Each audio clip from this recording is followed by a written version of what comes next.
Bonjour à tous. Nous voilà à nos 10 jours de prière dont le thème est libéré.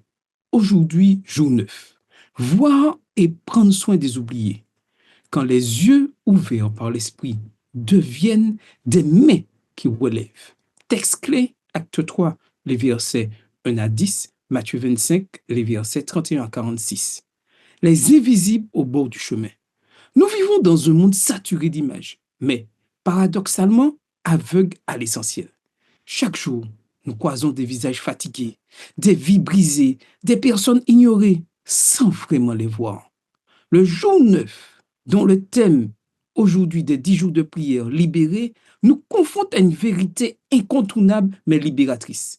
Le Saint-Esprit n'ouvre pas seulement nos bouches pour prêcher, il ouvre nos yeux pour voir et nos mains pour agir. Matthieu 25, verset 31 à 46, nous voyons que Jésus est avec les oubliés. Jésus dans les oubliés. Jésus décrit le jugement final. Et ce qui étonne, c'est le critère. Il ne demande pas combien de doctrines tu connaissais, combien de sermons tu as entendus, combien d'activités religieuses tu as faites. Il demande, as-tu nourri? As-tu vêtu? As-tu visité? As-tu pris soin? Une révélation bouleversante. Chaque fois que vous l'avez fait à l'un de ses plus petits, c'est à moi que vous l'avez fait. Jésus s'identifie personnellement à l'humanité souffrante. Et il va nous faire comprendre qu'il est important de servir Jésus en servant les nécessiteux.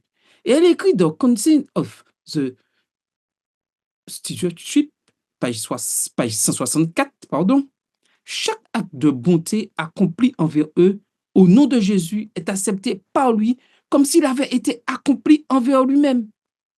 Une mission confiée à l'Église. L'Église n'est pas seulement appelée à annoncer Jésus, mais à le servir concrètement dans ceux qui souffrent. Acte 3, versets 1 et 2, nous voyons là un homme que tout le monde connaissait, mais ne voyait pas.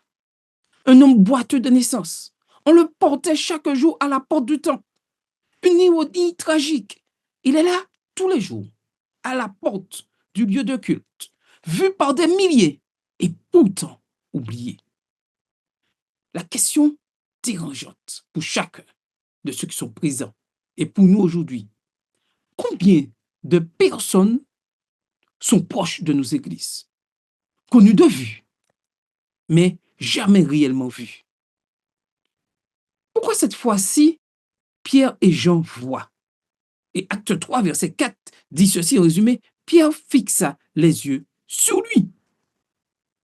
Un indice biblique clé. Acte 2, verset 4, première partie. Ils furent tous remplis du Saint-Esprit. Donc, le changement n'est pas dans l'homme boiteux.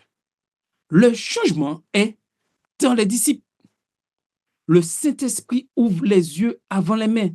Sans l'Esprit, on passe, on évite, on justifie. Avec l'Esprit, on s'arrête, on regarde, on agit. La compassion est un fruit spirituel. Et Ellen White nous invite à suivre la méthode du Christ. Dans le ministère de la guérison, à la page 143, seule la méthode du Christ permettra d'atteindre véritablement les gens. Les étapes de Jésus. Il se mêlait aux hommes. Il leur témoignait sa sympathie. Il répondait à leurs besoins. Il gagnait leur confiance. Puis il disait, suivez-moi. L'ordre est crucial. Une activité qui révèle notre cécité sélective. Pourquoi ne remarquons-nous pas tous les mêmes personnes? Pardon. Parce que nos priorités diffèrent, nos sensibilités varient, nos habitudes nous anesthésient.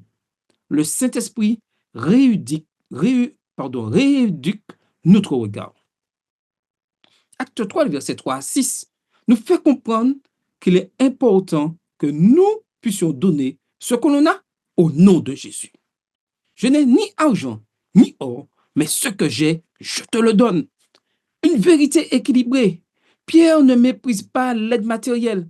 Il donne plus que de l'argent. Il donne sa présence, sa foi, le nom de Jésus, la dignité.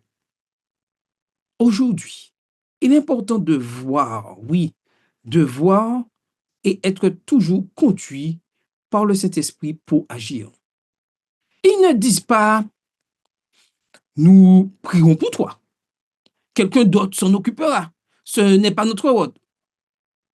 Ils tendent simplement la main. Et nous fait comprendre que le ministère personnel est important. Dans The Ministry of Healing, les pages 143 et 144, il est nécessaire de se rapprocher des gens par des efforts personnels. Une déclaration radicale. Moins de temps à parler de la mission, plus de temps à vivre la mission. Acte 3, versets 7 à 10, nous voyons une guérison qui devient un témoignage. L'homme se lève, marche, loue Dieu. La compassion vécue ouvre la porte à la louange. L'Église et les oubliés aujourd'hui, qui sont-ils? Les pauvres invisibles, les personnes âgées isolées, les malades oubliés, les migrants ignorés, les jeunes en détresse, les prisonniers du silence. Jésus est là, parmi eux. Une église peut être doctrinalement juste, oui, et relationnellement absente. Mais Dieu appelle à une foi incarnée, à un amour visible, à une mission vécue. Il est important que nous puissions passer par la repentance quand nous avons détourné le regard. Matthieu 9, verset 36 nous dit « Il fut ému de compassion ». Il est temps que nous passions à une confession honnête. Indifférence, fatigue, peur de s'impliquer, priorité mal placée. Dieu pardonne et transforme. Voilà la repentance que Dieu nous appelle à vivre. Une église qui voit devient une église qui bouge. Quand l'église agit, la foi descend dans la rue. L'amour, sort du bâtiment. La mission devient concrète. Un appel nous est lancé en ce jour. Le cœur de Jésus pour les oubliés. Frères et sœurs, Jésus n'est pas seulement sur le trône, dans le sanctuaire céleste. Non, il est aussi au bord du chemin.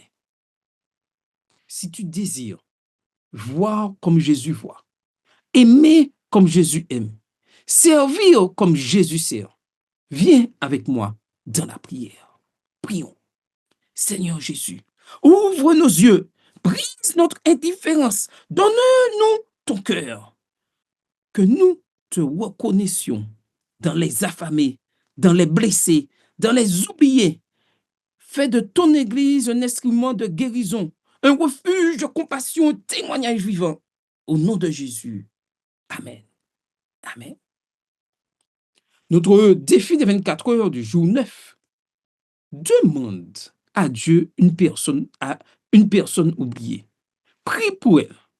Va la servir concrètement. Fais-le au nom de Jésus. Et lis Acte 32, verset 37, en préparation pour demain.